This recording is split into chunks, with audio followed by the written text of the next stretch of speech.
Greetings, this is Anuradha. The topic of discussion is from Women's Writing on a poem titled Originally by Carol Ann Duffy. Before moving into the poetic lines, let us see a short intro about the author and the poem. Carol Ann Duffy, who is a British poet and playwright, born in Glasgow, Scotland in the year 1955. The first female poet laureate of Britain, Carol Ann Duffy presents the voices of the urban people on the margins of society in her poems. Duffy engages with issues of gender and oppression, expressing them in a conversational language that makes her poetry accessible to the readers of all ages. Critics praise her touching, sensitive, witty evocations of love, loss, dislocation, nostalgia, while her popularity among the reading public is attested by the thunderous responses for her readings. She has received many awards. Here I have mentioned only two. National Poetry Competition in 1983 and an Eric Gregory Award in 1984. Now let's see about the poem. It's an autobiographical poem. The poem is a dramatic monologue that takes us through an important and personally traumatic memory from the speaker's childhood, her family moving to a new city, and recalls a sense of isolation and displacement when her family moved from Glasgow in Scotland to Stafford in England. The poem is divided into three stanzas, recalling the journey to England in the first, the initial sense of isolation and loss expressed by the speaker in the second, and raising larger question about how our sense of identity is formed, shaped, and affected by such transitions in the third stanza. Now, coming to the poetic lines.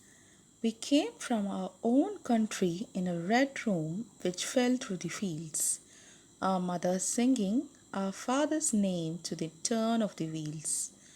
My brothers cried, one of them bawling, home, home, as the miles rushed back to the city, the street, the house, the vacant rooms where we didn't live anymore. I stared at the eyes of a blind toy holding its paw. The poem's first line, We came from our own country, begins on a conversational note that establishes a sense of intimacy with the reader. The speaker describes both the literal details of the journey as well as the deeper metaphorical journey that they experienced as a result of this decision. The initial catalyst for the poem is memories of the move and the gradual assimilation in the new home. This provokes a larger, more philosophical meditation on the subject of childhood itself. The speaker records how the family as a unit was affected by the decision to move. The family makes the move in a small red car, which she refers to as a red room that fell through the fields. The size of the car establishes the sense of claustrophobia, with the speaker's father, mother, and brothers crammed into the vehicle as it moves through the highway flanked by fields. The color red is expressive of strong passions, a reference to her close connection to her home country, which she is unwilling to forget or relinquish. The phrase fell through the fields recalls a lack of control on the part of the speaker who is too young to protest the move from home. She expresses her impotency through these lines. The speaker also recalls how her father drove the car as her mother sang songs to relieve the boredom of the drive. The mother's optimism is in contrast to the speaker and her brother's sadness. The speaker's brothers cried throughout the journey, repeating the word home over and over as the car moved away. The turn of the wheels, which reinforces the move away from all that was familiar and comforting. The repetition and capitalization of the word home reinforces the overwhelming sense of loss and separation. The distance between the new city and the old home for the speaker is measured in the things that were left behind: the streets, the house, the rooms, the neighborhood, and friends. The line, "The miles rush back to the city," reinforces the speaker's desire to reverse the trip and return to her city and her home. The use of the first person plural, "we," emphasizes the impact of the move not just on the speaker but also on the rest of her family. While her brothers were vocal in their distress, the speaker remained silent and dry eyed, staring at a blind toy holding its paw for comfort. The word blind suggests that her parents are blind to the pain the speaker feels about leaving her home. The lines also establish the speaker's isolation from the rest of her family, while her parents concentrate on the reality of the move, ignoring or turning a blind eye to the children's distress. The speaker masks her emotions in silence. The word blind could also symbolize her uncertainty and anxiety as they move towards an unknown and unfamiliar future. Moving on to the second stanza. All childhood is an emigration.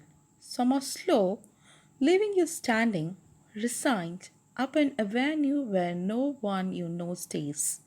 Others are sudden, your accent wrong, corners which seem familiar, leading to unimagined pebble dashed estates, big boys eating worms and shouting words you don't understand.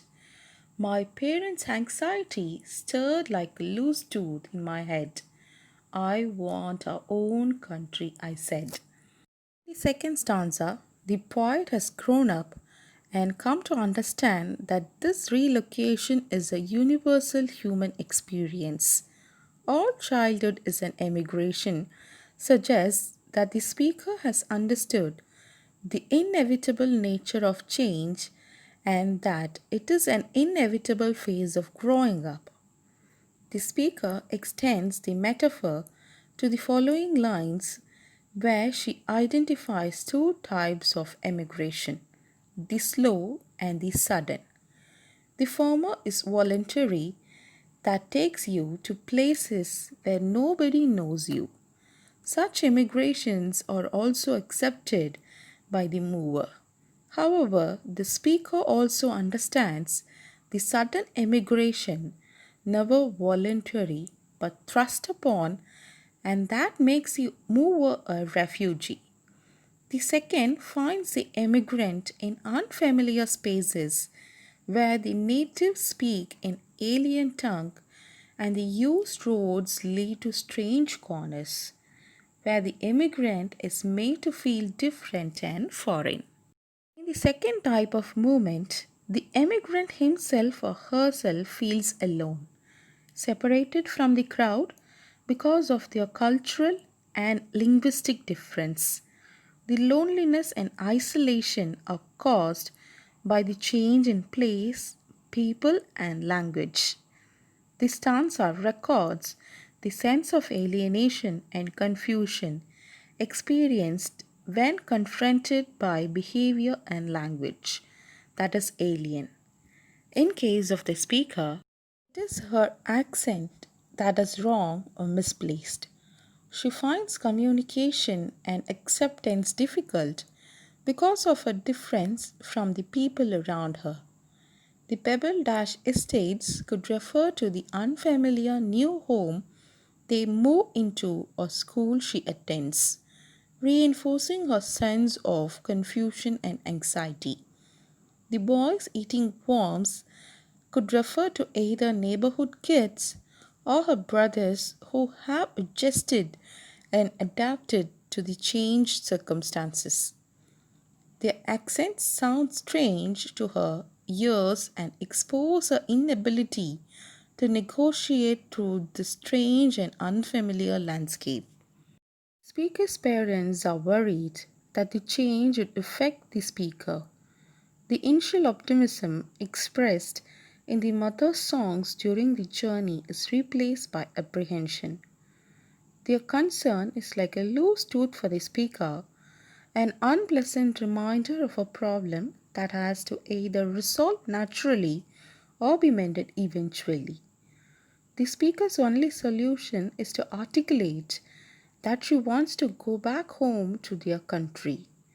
It is the place where she belongs, knows people, and speaks the right language. She feels an emotional connection to her old country and yearns to return.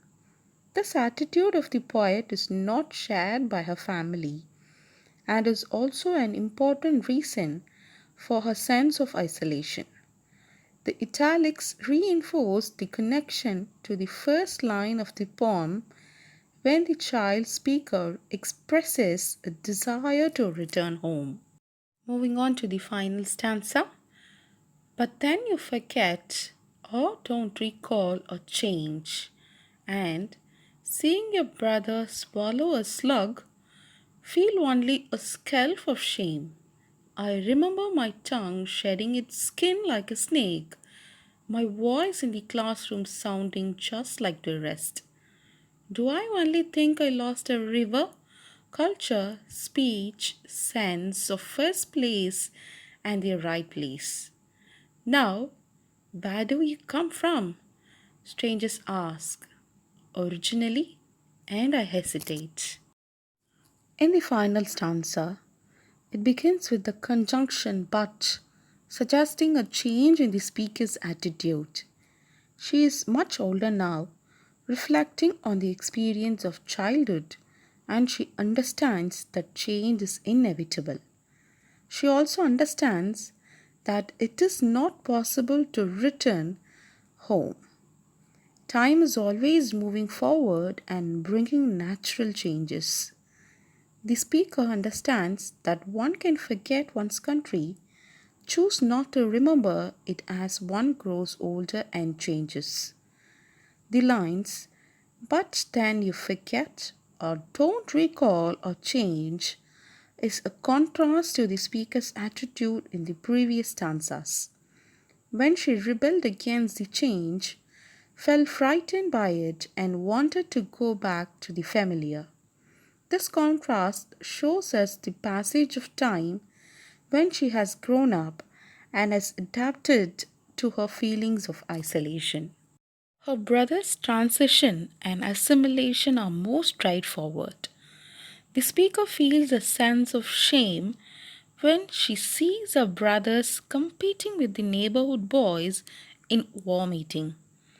Her use of the colloquial Scottish term "skelf" indicates her holding on her roots, her refusal to give up her Scottish origins. The term expresses a sliver of shame at her brother's quick assimilation. The word "skelf" meaning splinter also reinforces the speaker's sense of loss. She continues to feel out of place, and the memories of her former life, like a splinter of wood embedded in the skin, continue to trouble her. The speaker is aware of the changes within herself, and she confesses that she remembers her tongue shedding its skin like a snake. The metaphor is emblematic of her leaving behind the yearning for her old country and growing to be more comfortable in the new place. The act of a snake shedding a skin is voluntary and natural, suggesting that the speaker adapting to the place, people, and dialect of the new country was also natural and deliberate over a period of time. She also confesses that she sounds more like her classmates. These outward signs of adaptation conversely reiterate her sense of alienation. In the second half of this stanza, the speaker raises an important question. Do I only think I lost a river, culture, speech, sense of first space, and the right place? She challenges both herself and the reader to consider ideas of self and identity. The deliberate inversion of the structure of the question emphasizes her feelings of isolation and separateness from the other members of her family. They, unlike her, are not unsettled by questions of identity and have assimilated into this new country. The question also suggests that the questions that disturb the speaker are only imaginary, of no concrete concern.